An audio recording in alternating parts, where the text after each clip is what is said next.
Hello view hello viewers, আসসালামু আলাইকুম। Welcome back to Tisha রান্নাঘর। আজকে আপনাদের জন্য নতুন একটা রেসিপি নিয়ে এসেছি। দেখেন, বাজার থেকে টাটকা শাক নিয়ে এসেছি। আশা করি কম বেশি এই শাকটা সবার চিনেন।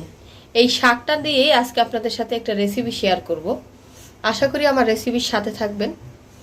এই শাকগুলো আমি অলরেডি কেটে রাখছি। দেখেন অলরেডি কিভাবে কাটতে হয়, ছোট ছোট করে কাটছি। এই শাকটা আজকে আমি ভাজি করে দেখাবো কিভাবে ভাজি করে। এই শাকের ভাজি এত খেতে মজা, যদি একবার যারা খাবে তারা দ্বিতীয়বার আশা করি অন্য কোনো কিছু তরকারি লাগবে না, এই শাক দিয়েই এক প্লেট ভাত অনায়াসে খেতে পারবেন। আর সেই রেসিপিটার সাথে আপনারা রেসিপিটা যদি দেখতে চান তাহলে আমার ভিডিওর সাথে থাকবেন। দেখেন অলরেডি আমি শাকগুলো খুব ভালোভাবে ক্লিন করেছি। শাকের মধ্যে প্রচুর বালু ছিল। আমি 3 থেকে 4 বার এই শাকগুলো ধুয়ে তারপর পরিষ্কার করছি।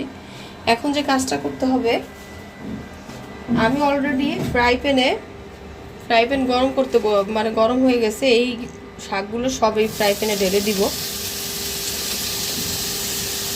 দেখেন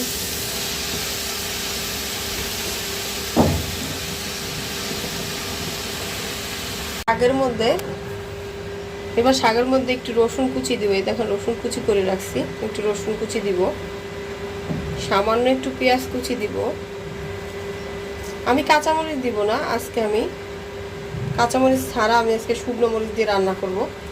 এই শাকটা সাধারণত শুকনো মরিচ দিয়ে লাস্টে বাগার দিলে অনেক বেশি টেস্ট হয়। ওইভাবে আজকে রান্না করে দেখাবো আপনাদের। পরিমাণ মতো লবণ দিবেন, মানে স্বাদ মতো। আমি স্বাদ মতো লবণ দিলাম। এরপর যে কাজটা করতে হবে, এই দেখেন আমি ঢেকে দিতেছি শাকটা যাতে গরমে সিদ্ধ হয়। শাক দিয়ে পানিও বের হবে অনেক বেশি।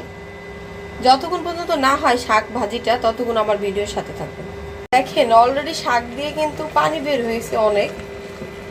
এই দেখেন শাক দিয়ে পানি বের হয়েছে। এই শাকের এই পানি দিয়েই আমার শাক অলরেডি সেদ্ধ হয়ে যাবে।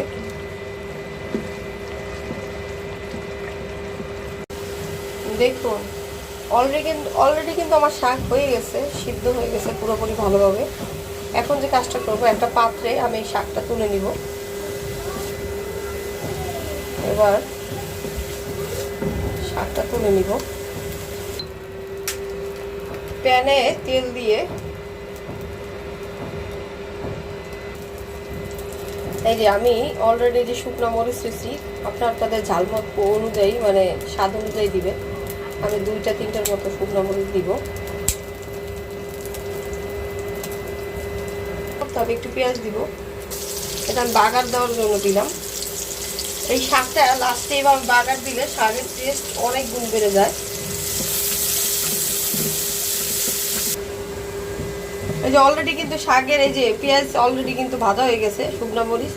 এরপর যে কাজটা করবো, শাক ঢেলে দিব এটার মধ্যে।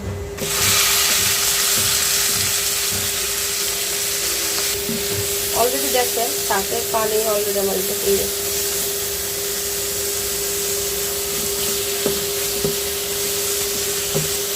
এই দেখেন অলরেডি কিন্তু আমার শাক ভাজি হয়ে গেছে। এরকম যদি শাক ভাজি করেন আপনারা, গরম ভাতের সাথে খান, অনেক টেস্ট হয় এই শাকটা। এরকম নতুন নতুন যদি ভিডিও বা রান্না দেখতে চান আমার, তাহলে বেশি বেশি আমার ভিডিওগুলো লাইক শেয়ার দিবেন, আমার পাশে থাকবেন। আজকের মতো এখানে রেসিপি শেষ করছি। আপনারা সুস্থ থাকবেন, ভালো থাকবেন। আসসালামু আলাইকুম।